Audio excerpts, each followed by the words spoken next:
This is Dan Abbott from Southern Maine Community College. I'm making this video, the first I've ever made, about AutoCAD LT because the 2024 version can now run standard plain vanilla AutoLISP programs. In other words, it won't run programs created with VLisp and does not in fact have a Lisp editor built in, but it will run programs.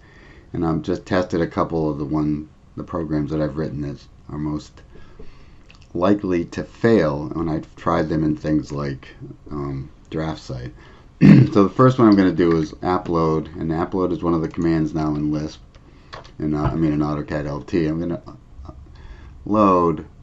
Well, first let me just try loading an Express tool. Well, some of the Express tools are plain vanilla, but for instance, if you take something like Flatten and I load it, it will load, no problem with that, but it doesn't have any function definition for the ACET functions. Those are the standard Visual Lisp functions. But if I go and I go to one of my folders where I have programs I've written and provided to students, just a second while I get there. So I've got a number of programs here. One of them is an installation program that I wrote because there's no good way in AutoCAD to use the installation batting line type, which is just a terrible implementation of anything since it changes scale as you change plot scale. I'm going to load this program I wrote called installation. Now it's been loaded. So this is an architectural program, an architectural drawing. So now if I type the installation command, and it is right there, I can indicate, for instance, that I want 6 inches in here. I don't want an airspace. I come and do this, enter, and it puts insulation into the wall. Now I can also do the same thing. This case and this, by the way, I can type in. So this is a 2 by 10 probably. So let's just say 10 inches. And then I say I want an airspace. In this case, I'll say yes. I go and pick the points along the bottom of what I'm identifying. It also puts little blips in there, by the way, because I have blip mode turned on. Do this and it puts the installation in. So you can see this works exactly as defined or as designed. So if we put a wall across here, with an 8-foot wall, I'm going to load one more that I did called stairs. And well, let's see if the VLX version of that will load. It's exactly the same as the LSP version, but it's compiled. Looks good. Two-dimensional. Say the riser height. Say I want the maximum riser height to be 7, and I want the desired tread width to be 11. And I'll pick a point on the second floor representing where I want the stairs to stop. So let's just say I want them to stop here. Start down here. Perfect. So it runs the program, it does a calculation, it comes up with the total rise, the total run. Riser height is 6 3/4. That's as close as it can get to the 7 that I put in and still have the same riser height. Tread width is 11, number of risers, number of treads, stringer dropped 3/4 of an inch. What that means is it was dropped over here 3/4 of an inch to compensate for arriving at the next floor. You can put a kick bar in here. So it's exactly the way I designed it. The only difference is that this is also a 3D or 2D version. So if I said I wanted the 3D version of this, it would go through and, well, let's see what it does do. 7 and 11. This actually 3D version creates 3D stairs. So let's just see what happens if I try that.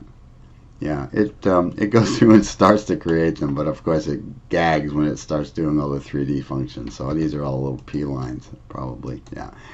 So it does the beginning of it using standard AutoCAD commands. So, but anyway, as long as it's possible to do the drawing, it seems to work.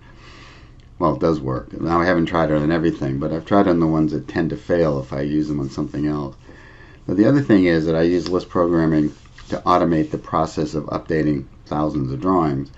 So let's try that one. I'm going to close AutoCAD LT, and I'm going to go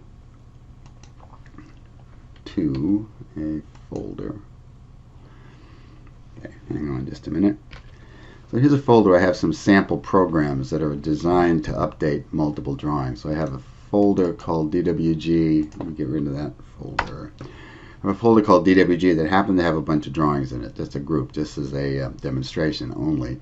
But several of them, 5 of them, start with the word symbols, and they all contain symbol libraries. And the program I'm about to run is something I wrote for an architectural firm that for some reason wanted to convert from having symbol libraries in one file, which I think was logical, into having an individual drawing file for every single symbol. So the program I called Blockout Bat was used to run with AutoCAD, and I'm going to show you that I changed one thing in that batch file, and the thing I changed was that I'm pointing now to AutoCAD LT instead of AutoCAD itself. So it's going to open LT, which is in AutoCAD LT 2024, AutoCAD LT EXE.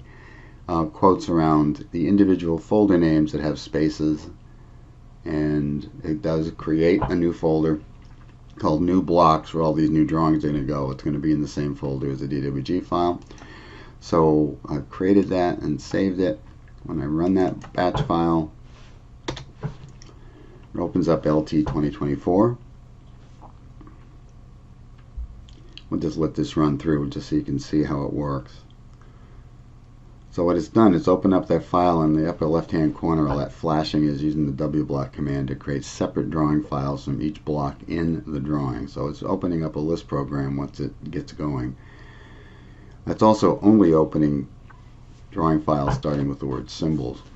So when it's done, it should have a new folder in DWG called New Blocks. And if you take a look, those are all the new drawings being created by this program. So every time it goes through there, every single block gets its own drawing file. You can see it's getting longer and longer as it goes. I think there's just one more in here. So it's opening LT once again.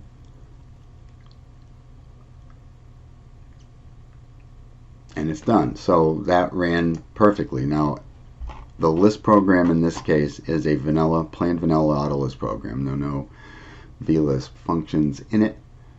Oh, it's got one more. There are no VLisp functions in it, so you can see it did exactly what it was intended to do. Just delete that again so I can run it some other day.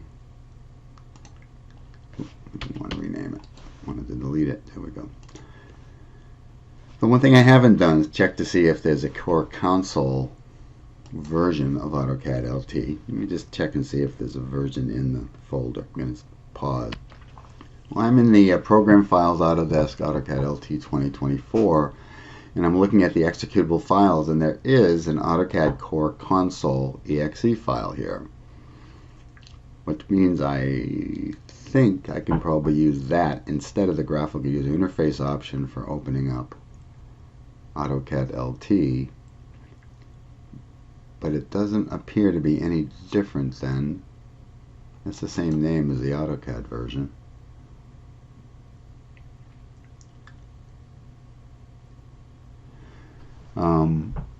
No, it is. It's opening it up. Okay, so the core console works. So my guess is that if I try this with my changing hundreds of drawings in a hurry program or process, it will also work with that. Because right now I'm at the AutoCAD command prompt. So I could say let's draw a line from 0, 0 to 5, 5, and it's exactly doing that. Yeah. So this is simply the non-graphical interface for AutoCAD. So apparently that would work as well. That's great news for those of you who are using AutoCAD exclusively for two-dimensional work and are not using any of the AutoCAD Express tools that use Visual Lisp functions, or you're not programming in Visual Lisp, you're doing plain vanilla AutoLISP or using plain vanilla AutoLISP programs. AutoCAD LT is now a perfectly reasonable alternative to spending the money on AutoCAD. Very good news.